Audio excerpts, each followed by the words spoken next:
Hello Year 9 and welcome to another English lesson. Today we are going to focus on trolls, not the kind that live under bridges or that Justin Timberlake sings about, but the kind you find online. So on the left you can see a little list of what we're going to be doing today. Forgot the word for list then. So a bit of spag work, commas in a complex sentence. Then we're going to read the opinion article about trolls. Then we'll do a few tasks like you did for the last lesson. Then we're going to plan our own opinion article and write it.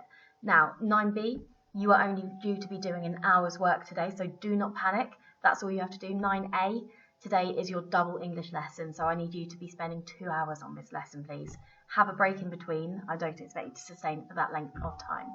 Okay. Commas in a complex sentence. I've attached this worksheet on Go for Schools non-teams.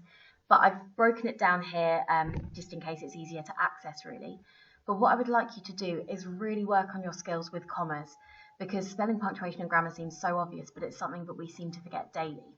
So task 1 relating to commas in a complex sentence is to turn those simple sentences into complex ones by adding subordinate clauses. And you've got the rule written above it. So complex sentences are made up of a main clause. So the main clause is the bit that makes sense by itself, and one or more subordinate clauses, and that's the bit that doesn't make sense by itself. We separate the clauses in the sentence using commas. So I've got an example on the top right. Furiously tapping at his keyboard, the man emailed his boss. So the main clause, the man emailed his boss, that makes sense by itself. That's why it's the main clause. It's the main part of the sentence. The furiously tapping at his keyboard isn't a complete sentence. It wouldn't make sense without the other part, which is why it's subordinate. Okay, so your first task is to copy and complete the sentences. So for number 1, I'll help you, why not? Licking its paw, the cat sat on the mat. So it's those type of sentences. I would spend about 5 minutes on this. So pause it here, and once you finish writing them out, come back to the video. Okay, your second task is to copy out the sentences and add commas where they are required. So the example over there, the cat curled in a ball, purred loudly. I realise all of my examples are cats, and I know that none of you will be surprised by this, but that genuinely was not intentional. So the first one, Felicity, comma, known for her long hair, comma, laughed at the TV. So commas kind of go in between the bit that we could take out and the sentence would still make sense. This should take another 5 minutes, so pause it here and then come back when you're done. Alright, finally, I need you to come up with subordinate clauses in these incredibly complex sentences. If you are really struggling with this task, then I would like you to at least try the first one or one of them, even if you're not quite sure if you're going to get it right. It's really good practice. So I've put an example up there. So furiously tapping at his keyboard, the man emailed his boss whilst his children played noisily in the next room. So that's an example of an incredibly complex sentence. When you've done that, 5 more minutes, come back and we can watch the rest of the video. We can watch it. You can tell it's Friday, can't you? Come back when you're done. Okay, the rise of the online trolls. So this document is also attached on Go for Schools and on Teams, but I know that some of us find it a bit easier when we can hear something being read aloud. So if you're fairly confident, fairly independent, feel free to skip the parts of the video where I'm reading this out.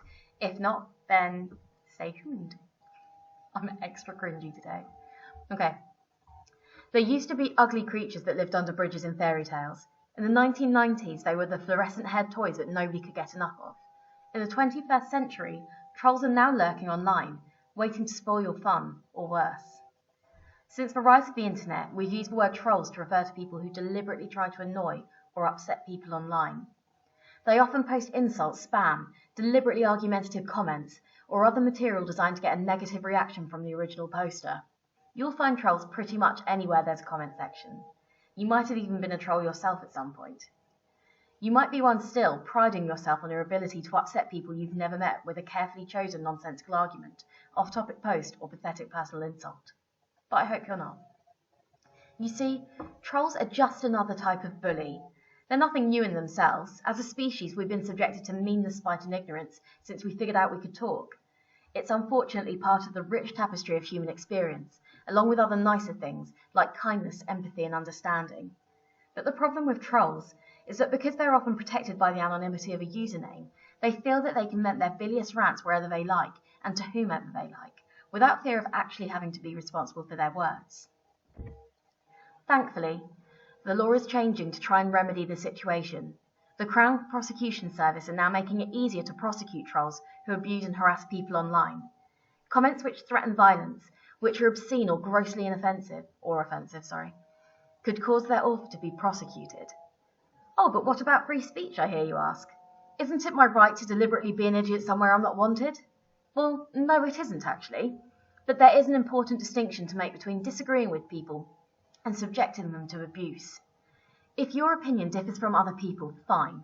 You might not be welcome to express it in certain contexts, but it's your opinion and you are entitled to it. If you are deliberately using your words or pictures to offend and upset somebody, then you're trolling and that's not okay. Take the example of female MPs online who are exposed to rape and death threats on a depressingly frequent basis, merely for doing their jobs. Nobody deserves to be subjected to that kind of trolling. Most trolls wouldn't dream of saying the things they type online out loud in real life, to real life people. If they did, they'd be kicked out of places faster than they could say loser. So be sure to steer clear of trolls, and don't be afraid to use the report button if you need to flag up some abusive comments. The internet has given us so many wonderful things.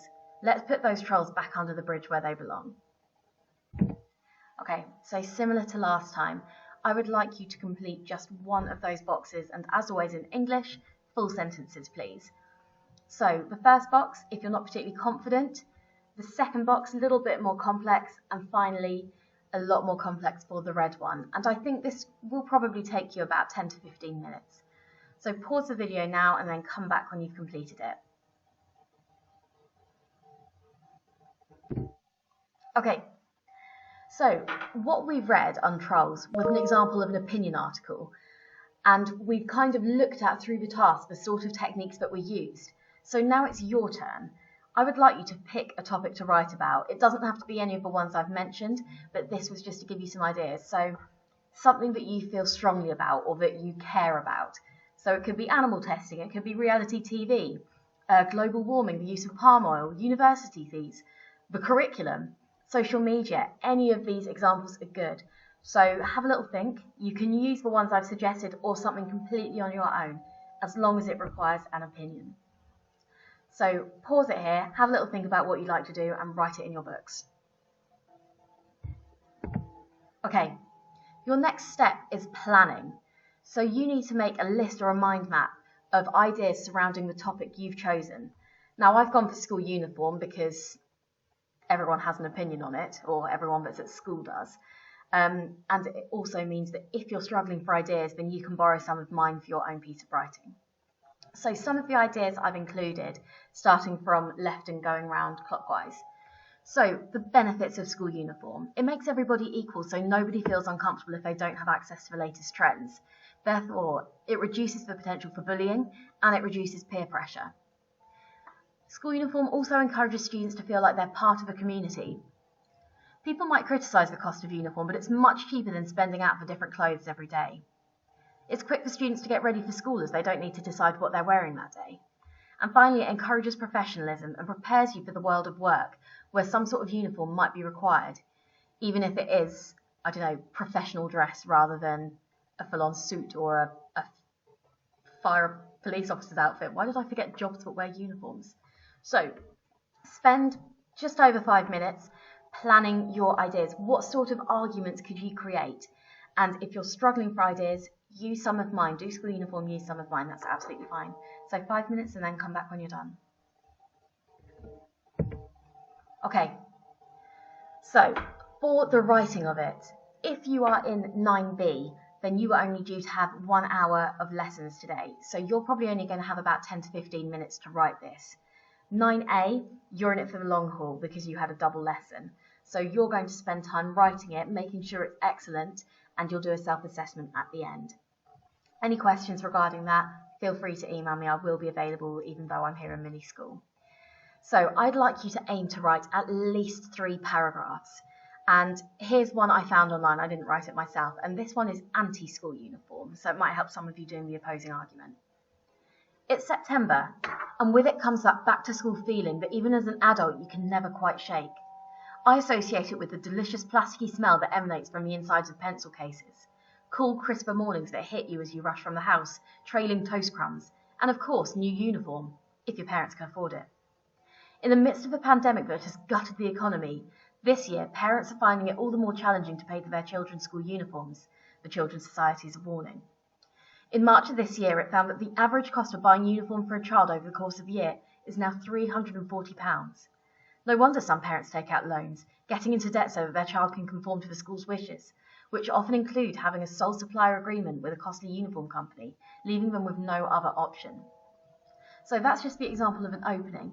You can see there's a very clear tone of voice there. We know right from the beginning that whoever wrote this is opposed to school uniform. They think it's negative. So that's the sort of style I'd like you to try and emanate. You're not necessarily ranting about something, but you're providing a clear opinion. And on the right, I've put some techniques that you could think about including as well. I'm not going to read them out to you because you can read, but what I would recommend you do is maybe pick between 3 and 5 that you're going to really focus on including in your piece of writing. Now, 9B students, this is the end of the tape for you, unless you want to carry on. But please make sure that you aim to write 3 paragraphs and then upload this one onto Teams. I'll put the assignment ready up there. 9A, you have a little bit more time on this. So your job is to write and then come back for the final slide, which is on self-assessment. Okay, 9A people and 9B who just love English. So for your self-assessment, I would like you, please, to highlight and label each time you've used a technique, or underline it if you don't have a highlighter. Circle each type of different punctuation you've used. Underline each time you begin a sentence or paragraph with the same word and it's not for deliberate effect, because that's something that we need to try and work on. And similarly, draw a box around each sentence that is more than 3 lines long without correct punctuation, because again, that's something that we really need to improve on. So using that information, give yourself a what went well and an even better if. And I've put an example on this slide as well. So what went well, I used emotive language and included the semicolon. Even better if, I need to include statistics and vary the way I begin sentences. So this should have taken you the duration of the double lesson. As always, I'm available by email over the course of the lessons, and I'll respond to you as soon as I can, and hopefully from next week I can start being in live lessons as well. Take care and have a lovely weekend when it arrives.